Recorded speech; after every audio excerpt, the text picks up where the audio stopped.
The recession is over. We're looking at potentially the first major improvement really since the recession began. The recession is over. The economy is expanding and we are creating jobs.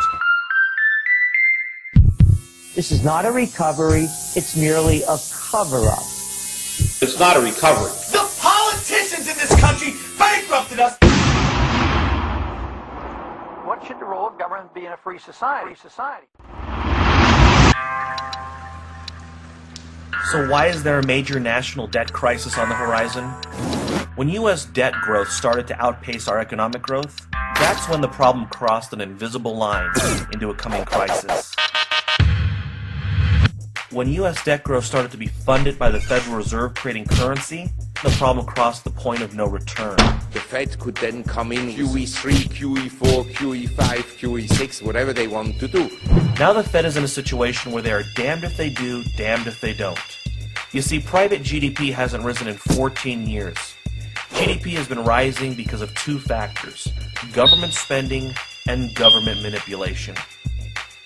The borrowing and spending not only takes capital away from the private economy, it creates demand for an unsustainable workforce. So much so that our economy is now dependent on the Federal Reserve to keep interest rates low, pump money into our stock market, and fund government spending through quantitative easing programs. The perception that the standard of living has increased in our nation since we left the gold standard has appeared to increase, but we believe this to be due to technology and a massive debt expansion. I'm Stanley Johnson. I've got a 4-bedroom house in a great community. Like my car? It's new. How do I do it? I'm in debt up to my eyeballs. If you look at the quality of our lives, it has greatly decreased. 40 years ago, it took one income earner to raise a family of 4. And we're not talking about a white-collar job, we're talking about blue-collar jobs that used to be the backbone of America. Today, it takes 2 income earners who are heavily indebted with credit cards, student loans, auto, and mortgage financing. Most of this debt, by the way, actually encouraged by our government through postponed payments, deductions, loan programs, and other incentives in order to keep you spending and working hard. It's all free! The real quality of life can be measured in our wealth today. Most people save in dollars. When you look at the value of a silver dollar versus a Federal Reserve note, it really puts things into perspective. In 1971, a silver dollar, or a dollar, was able to purchase roughly 3 gallons of gasoline. However, today a fiat dollar can only purchase 1/4 of a gallon of gasoline, and a silver dollar, because of the silver in it, can purchase over 7 gallons of gasoline. The U.S. Federal Reserve note has lost 91% of its value against gasoline, while at the same time real money that is not created out of thin air has actually increased in real value. When America began, our government cost every citizen $20 a year. Today it charges each of us an average of $10,000 per year. It took our nation 206 years, 39 presidents, to reach our first official $1 trillion in national debt. The second trillion took 4 years. The last trillion took 8 months. It's because today, Americans of different beliefs came together again. In the final hours before our government would have been forced to shut down, leaders in both parties reached an agreement that will allow our small businesses to get the loans they need. Now, as far as our government cutting expenses, very unlikely. Even though the news of the day is that we averted a government shutdown with $38 billion in cuts. We have to remember, the agreed cuts are based off of a budget that was never enacted. In fact, total approved spending is actually larger than it was in 2010, by about $300 billion.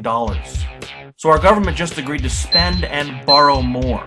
Therefore, in Washington, it's considered a cut. Now, looking at this $38 billion of supposed cuts, it is barely a drop in the ocean. $38 billion is 1% of the projected 2011 budget.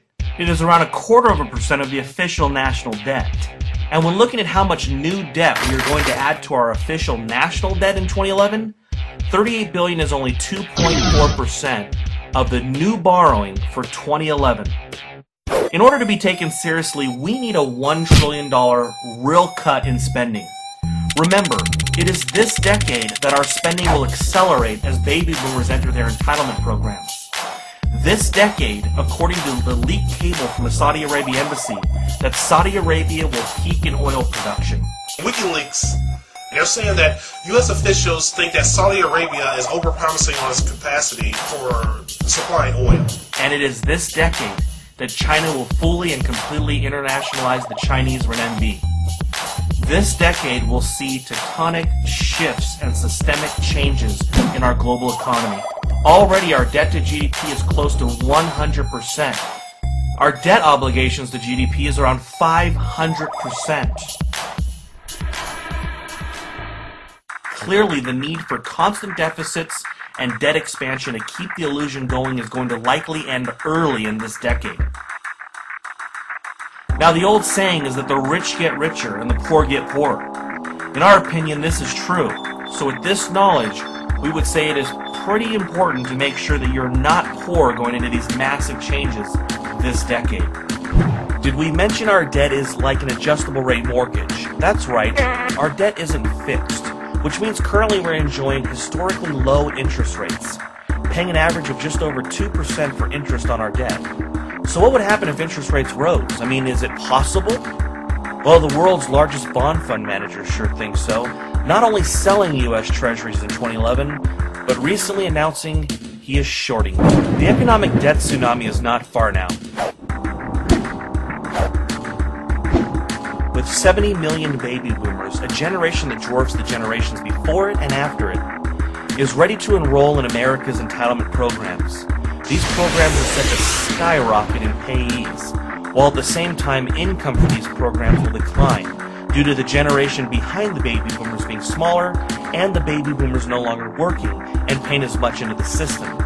Soon, mandatory spending will consume the entire income of the United States. The U.S. has two choices: default or default through inflation, which seems to be the choice already taken.